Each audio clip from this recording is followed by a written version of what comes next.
सीआईपीसी paramedical college Sundarpur Newada का दीक्षांत समारोह नवागंतुक स्वागत समारोह मंडवाडी स्थित एक होटल में किया गया। कार्यक्रम में 52 विद्यार्थियों को डीएमएलटी की उपाधि प्रदान की गई। वहीं नए प्रवेश लेने वाले छात्रों का पारंपरिक अंदाज में स्वागत किया गया। मौके पर कॉलेज प्रशासन ने छात्र छात्राओं को मेहनत, अनुशासन और सेवा भावना के साथ समाज हित में कार्य करने का संकल्प दिलाया। पूरे कार्यक्रम में उल्लास और उत्साह का माहौल रहा। कार्यक्रम के मुख्य अतिथि नादान परिंदे साहित्य मंच के अध्यक्ष डॉक्टर सुभाष चंद्र रहे। इस अवसर पर डायरेक्टर कुशल दास गुप्ता ने बताया कि हमारे कॉलेज में बीएमएलटी, डीएमएलटी, पीजी, डीएमएलटी के अलावा पैरामेडिकल के सभी कोर्स कराए जाते हैं। इस अवसर पर मुख्य रूप से assistant professor Sunil ji, Vivek ji, IT Ayush Mishra, Annu Sahni सहित कई अन्य लोग मौजूद रहे।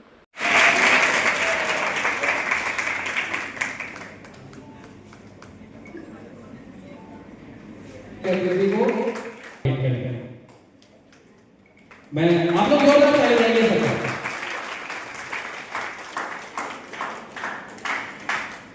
डॉक्टर जी सर,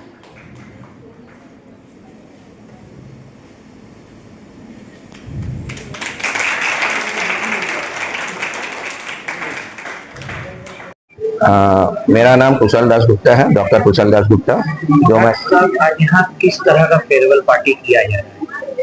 हर वर्ष की तरह जैसे बच्चों का फेयरवेल और फ्रेशर्स पार्टी होता है, आज बच्चों का डिप्लोमा डिग्री जो बच्चे 2 साल 3 साल से पढ़ाई किए हमारे संस्था में, तो उसका पूरा सर्टिफिकेट डिप्लोमा दिया जाएगा। कितने बच्चों को certificate? Total number of student आज 52 बच्चे हैं। इस कोर्स में मेरे यहाँ diploma in medical lab technology, bachelor in medical lab technology और post graduate diploma in medical lab technology, तीनों कोर्स की पढ़ाई विगत 17 सालों से हम करा रहे हैं। जिन विद्यार्थियों को आज डिग्री दी जा रही है और जो नए प्रवेशी छात्र आए हैं उनके लिए क्या करेंगे? उनके उज्जवल भविष्य कामना करता हूं, क्योंकि हमारे यहाँ से करके बच्चे पढ़ाई करके सरकारी में, गैर सरकारी में, प्लस बहुत बच्चे अपना लैब भी अपना ओपन किए हैं। और माँ सरस्वती से यही वंदना करता हूं कि भाई उनका आने वाला भविष्य उज्जवल रहे।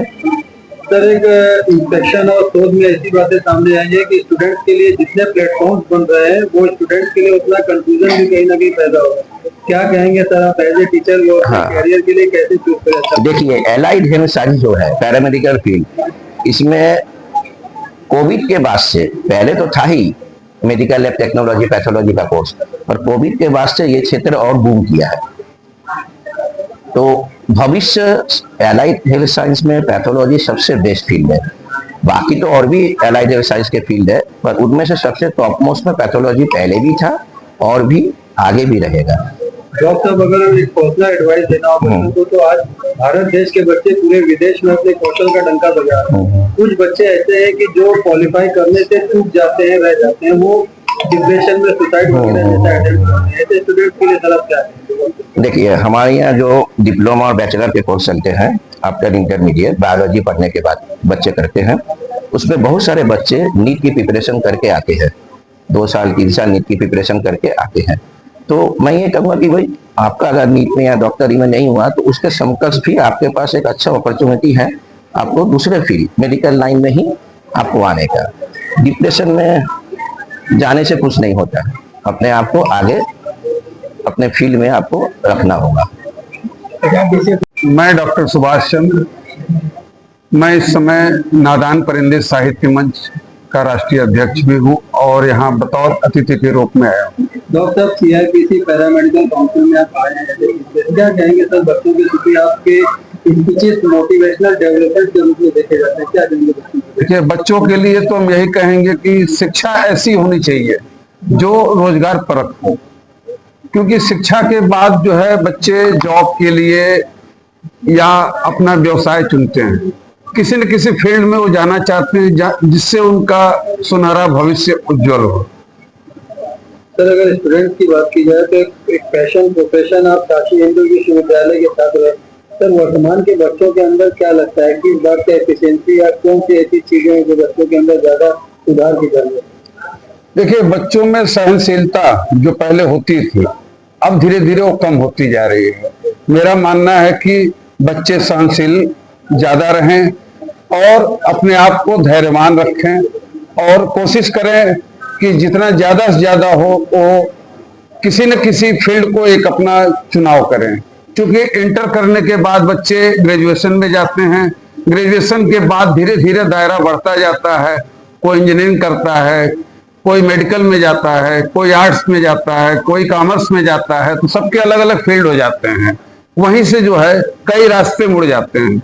अब वो बच्चों को चुनाव करना है कि वो बच्चे किस रास्ते पर जाएं जहां उनका उज्जवल भविष्य हो। डॉक्टर साहब, बुद्धिजीवियों का एक वर्ग इस समय कह रहा है कि जो प्राचीन गुरुकुल शिक्षा पद्धति थी उसको कुछ मॉडिफाइड करके वर्तमान में लाने के लिए सरकार को ध्यान देना चाहिए, कैसे देखते हैं? देखिए, समय के साथ साथ शिक्षा की जो एक तरह से कहिए कि प्रकार जो है शिक्षा के, वो बहुत सारे परिवर्तित हुए हैं। आज शिक्षा जो है इतनी महंगी होती जा रही है।